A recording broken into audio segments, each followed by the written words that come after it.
وزدني إيمانا من قلبي الحيران ناديت يا منان أغمرني بالغفران وزدني إيمانا ذنبي تعلاني للذل أرداني ذنبي تعلاني. آیا هر کسی که ادعای این ایمان را کرد و با اندک اعمال ظاهری که نمازی با کسالا باشه یا نمازی با ریا باشه نیز داشته باشه، ما گفتم میتونیم که یعنی طرف ایمان داره و مؤمن هست؟ آیا ادعای ایمان از هر فرد را، از هر طرف را میپذیریم یا اینکه شرایط و معیارهای خاصی است که طبق آن ما گفتم میتونیم که طرف ایمان داره یا نداره، ایمانش ضعیف است، زیاد است، کم است؟ اگر بخوایم به مسئله پذیرش یا عدم پذیرش ایمان بریم و صحبت بکنیم، باید لاجرم به ناچار بریم سراغ آنچه که الله متعال برای ما معرفی کرده، چون ایمان رو اصلا خود الله متعال برای ما معرفی میکنه و الله متعال هست که باید بپذیره از ما. ما در قرآن کریم وقتی که نگاه میکنیم ادعای ایمان که بحث ایمان به الله تعالی و اینکه ایمان به هر حال ما فعلا در چارچوب شهر مقدس اسلام صحبت میکنیم، غیر از اسلام این دین عند الله الاسلام و من یبتغی غیر الاسلام دینا فلن یقبل منه وهو فی الاخره من الخاسرین. صحبت این که دین نزد الله تعالی که دین به هر حال همون ایمان و باور حقیقی و راستین هست که انسان رو به فلاح میرسونه، فقط اسلام هست و غیر از اسلام هر کسی هر باور و اعتقادی داشته باشه ازش پذیرفته نیست. اما در چارچوب خود دین مبین اسلام وقتی که ما میایم نگاه میکنیم، هر ادعا و باوری پذیرفته نیست. من میام فکر میکنم خب من مسلمانم، من ایمان دارم. به چی ایمان داری؟ من باور دارم، من اعتقاد دارم. این باور و اعتقاد و ایمان رو وقتی که میایم میگذاریم در میزان شرع، ببینیم که آیا این ادعا و باور و ایمانی که من دارم، هر کسی بیاد پیش خودش نگاه بکنه، من خودم بشینم پیش خودم، ما همه بشینیم پیش خودمون، من ایمان دارم. ایمان من یعنی چی؟ این ایمانی که من دارم اصلا تعریف ایمان یعنی چی؟ من به چی ایمان دارم؟ به چی باور دارم؟ آیا این که من فقط میرم نماز میخونم؟ آیا این که من فقط یک وقتهایی به هر روزه میگیرم؟ آیا این که من فقط احترام دارم به کلام الله مجید میبوسمش، اگر افتاد زمین استغفار میکنم، استغفر الله میگم، آیا همین کافیه؟ آیا این که من در وجود خودم میگم خب الله هست و الله رو قبول دارم و قیامت رو قبول دارم، آیا همینقدر کافی هست؟ الله متعال وقتی که در ایمان ما در تعریف ایمان نگاه میکنیم، الله متعال در قرآن کریم در دایره کسانی که منتسب به اسلام هم هستند، در دایره کسانی که ادعای اسلام میکنن، گروهی رو معرفی میکنه برای ما که این گروه الله متعال میفهمد که ایمان اینها پذیرفته نیست، ایمان اینها ایمان حقیقی نیست، چرا که اینها در ادعای ایمان به الله متعال اون گونه‌ای که شایسته حق ایمان هست نیامدن که اون ارکانی رو که باید در ایمان بپذیرن، اون ترتیبی رو که باید در ایمان رعایت بکنن، اینها رو قبول نکردن و باور نکردن. ما وقتی که صحبت میکنیم از ایمان، خب یک کسی خواهد میاد بگه آقا ایمان که هست، بله ایمان هست، خدا هم هست، پیغمبر هم هست، بله درسته، و اما قرآن هم هست، کتاب آسمانی هم هست، اما قیامتی نیست. یکی دیگه بیاد بگه که خب همه اینا هستن، قیامت هم هست، حساب کتاب هم هست، خدا هم هست، پیغمبر هم هست، ادیان دیگه هم هستن، اما چیزی به اسم فرشته و این چیزا اینا همش تخیلات و اینا دروغه، همچین چیزی وجود نداره. یک کسی دیگه بیاد صحبت بکنه که بگه آقا اصلا به هر حال خدایی هست، شکی در این نیست که خدایی هست، پیغمبری هم هست، اما این چیزایی که به اسم کتاب‌های آسمانی مطرح میشه و این کتاب‌های آسمانی گفته میشه، اینو از آسمون نیومده، اینا زایده ذهن انبیاست. خود این پیغمبرها هست پیش خودشون به هر حال چیزایی نوشتن و انسان‌های فوق‌العاده‌ای بودن، انسان‌های بسیار زیرکی بودن، شخصیت‌های بسیار فرهیخته بودن. اینها اومدن با توجه به نیاز بشر یک چیزهایی از پیش خودشون نوشتن و در زمانی خودشون هم جواب داده و بعدش هر کسی یک چیز دیگه می‌نویسه. برداشت‌های مختلفی از ایمان هست.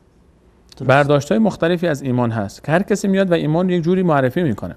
حتی در خود معرفی ایمان به الله متعال، خود معرفی الله متعال برداشت‌های مختلفی هست. هر ایمانی قابل قبول نیست. هر ایمانی قابل قبول نیست.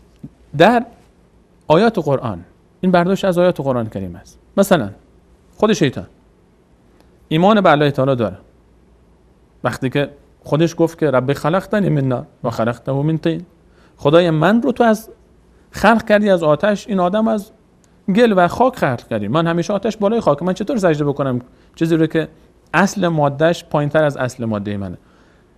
چی گفت؟ رب، یعنی بار الله، خدایا. به خدا بودن الله متعال اعتقاد داشت، به رب بودنش، به خالق بودن الله متعال اعتقاد داشت، اعتراف کرد که الله متعال خالقش. قال فبعزتک، باز در ادامه همین حکایت تمردش از سجده آدم علیه السلام گفت که فبعزتک، قسم به عزت تو، به صفات، برخی صفات الله متعال، به صفات جلالی و عظمت الله متعال اعتقاد داره. گفت انظرنی الی یوم یبعثون، به من تا روز قیامت مهلت بده، به قیامت هم اعتقاد داره. این ایمان است یا نیست؟ ایمان به الله، ایمان به صفات الله متعال، ایمان به روز قیامت، این ایمان داره. اما این ایمان به دردش خورد یا نخورد؟ ما وقتی که ابوجهل رو معرفی میکنه الله متعال، ولئن سألت من خلق السماوات والارض یقولون الله، اگر پیغمبر من از ابوجهل و ابولهب و همین مشرکین مکه بپرسی که خالق آسمان و زمین کی، میگن الله. قل من یرزقکم من السماء والارض، کیه که از به شما، اونا بگو ای پیامبر من، به اینها بگو، مخاطبین مشرکین مکه اینجا مراد هستن در آیه 31 سوره مبارکه یونس، چه کسانی هستند که به شما رزق میدن از آسمان و زمین؟ من یرزقکم من السماء والارض اما یملک السمع، کیه که مالک گوشه، والابصار والافئده، مالک گوش و چشم و قلب ها کیه؟ و من یدبر، ما یخرج الحی من المیت، کی مرده از زنده خارج میکنه و زنده از مرده. و من یدبر الامر، کی که تدبیر امور عالم به دستشه. ببینید چند بخش این که کسی کیه که روزی میده، کیه که مالک گوش و چشم و قلب شماست، کیه که زنده از مرده و مرده از زنده بیرون میکنه، کیه که تدبیر امور عالم به دستشه. این همش ایمانه. ایمان به وجود الله تعالی است، ایمان به اعتراف به تدبیر الله متعال، به خالقیت الله متعال، به ربوبیت الله متعال. فسیقولون الله، خود الله متعال میفرماید ابوجهل و ابولهب هم انقدر روش ایمان داشتن، فسیقولون الله، میگفتن الله متعال. آیا ایمان ابوجهل قبول شد؟ آیا ایمان ابولهب قبول شد؟ آیا ایمان شیطان قبول شد؟ اینها قبول نشد. پس هر ایمانی قبول نیست. خود الله تعالی میفرمود در ابتدای سوره مبارکه بقره که انسان‌هایی میگن که ما ایمان به الله روز قیامت داریم اما ایمان ندارن. اینها هم لا یؤمنون. اما پس وقتی که هر ایمانی قابل قبول نیست، من از کجا بفهمم که ایمان من قابل قبول هست یا نیست؟ وقتی که شیطان قبول داره خداوند رو به عنوان خالق، خیلی از ما متاسفانه ایمانهای ما ایمانهای شیطانیه. این یک واقعیت تلخه. خیلی از ما ایمانهای ابوجهلیه. ما فکر می‌کنیم که ابوجهل منکر وجود الله تعالی بود. نه، به ما اشتباه گفتن. کسانی که به ما در گوش ما، هر کسی که میگه ابوجهل منکر وجود الله تعالی بود، منکر خالق بودن الله متعال بود، این نفهمیده معنای آنچه رو که الله متعال در قرآن کریم بیان میکنه. قرآن کریم وقتی که میاد بیان میکنه و مطرح میکنه اعتقاد باور اونها رو، ما میبینیم که اونها به الله متعال به عنوان خالق چرا اصلا کعبه احترام میگذاشتن؟ چرا قریش به کعبه احترام میگذاشت؟ احترام به کعبه به خاطر چی بود قبل از اسلام؟ چرا احترام میگذاشت؟ این حجی که دور کعبه انجام میدادن چی بود؟ حکایت چی بود؟ این بحث حتی مشاهیر ابراهیمی که داشتن به ابراهیم علیه السلام براشون محترم بود و مقدس بود. برای چی مقدس بود؟ حتی ما بود پرستیاشون هم ما نعبدهم الا لیقربونا الی الله زلفا. این هم یک نوعی اون رو از ایمان و تقرب به الله تعالی میدونستن که اینها مجسمه اولیای الله تعالی هستن، اینها بزرگانی هستن از الله متعال که بین ما و الله متعال واسطه میشن و رابطه بین ما و الله تعالی رو برقرار میکنن. پس برداشت های مختلفی از ایمان هست. ایمان یعنی چی؟ ایمان کدوم ایمان قابل قبوله؟ کدوم ایمان رو الله تعالی میپذیره؟ من ایمان دارم، بله به الله تعالی ایمان دارم. انسان‌های دیگه هم هستن که الله متعال انسان‌هایی هستن که الله متعال به اونها اختیاراتی داده که اونها با اذن الله تعالی این اختیارات رو دارن. آیا ایمان قبوله؟ عده‌ای گفتن عیسی ابن الله، عده‌ای گفتن عزیر ابن الله، عده‌ای گفتن فلانی ید الله، عده‌ای گفتن فلانی اذن الله، عده‌ای گفتن فلانی، میگن این حرفا رو مگه ما نمیشنیم؟ آیا اینها این تعبیر، این برداشت و باور هم در دایره ایمانی که مورد قبول الله متعال هست، آن ایمانی که قرآن کریم برای ما معرفی میکنه، میگنجه یا نمیگنجه؟ اینو ما باید بررسی بکنیم. اینو باید بشینیم ببینیم که آیا ایمان ما واقعا اون ایمانی است که قرآن از ما میخواد یا نمیخواد. چرا من مسلمان باید در زندگیم طعم لذت عبادت الله متعال رو تجربه نکنم؟ اگر من تا به امروز از نمازم لذت نبردم و در نماز برای من یک عادت نه یک عبادت، از خوردن برنج و گوشت و ساندویج و میوه و نوشیدنی و بستنی و این و اون و این لذت میبرم، با عشق و علاقه میرم سر سفره بشینم، با لذت هم میخورم، اما نماز رو باید با زور برم نماز، یک جایی از ایمان من میلنگه. اگر من الان در توکلم به الله تعالی، در زندگی خودم، در مشکلاتم، در سختی هام دچار تزلزل میشم، میلرزم، شروع میکنم خودم رو میبازم، سخت پریشان میشم، هرچی به دهنم در میاد میگم، نمیدونم چی کار بکنم، باید برگردم ایمانم رو یک مراجعه بکنم. یک مشکلی در ایمان من هست.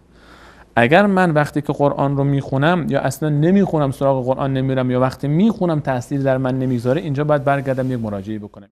من قلبي الحيران ناديت يا منان اغمرني بالغفران وزدني إيمانا. من قلبي الحيران ناديت يا منان اغمرني بالغفران وزدني إيمانا.